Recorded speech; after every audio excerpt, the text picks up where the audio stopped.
Les femmes risquent beaucoup moins financièrement. Elles sont plus préoccupées par l'argent que le sont les hommes. Là, ça.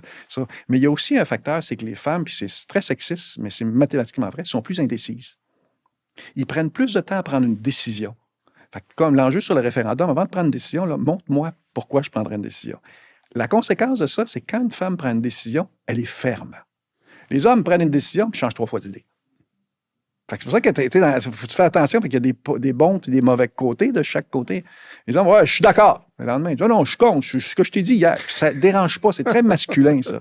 Les femmes, c'est, laisse-moi le temps de réfléchir. Christiane Fréchette, on va être au mois de mars, ça va peut-être être différent, mais c'est la même chose, sa première action, laissez-moi le temps de réfléchir. Bernard Drinville, il fonce comme un train dedans.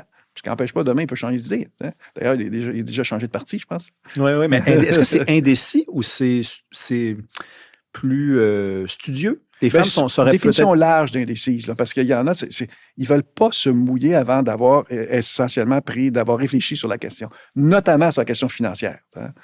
Ce phénomène-là est différent. Pour la souveraineté, les femmes ont toujours été plus réservées.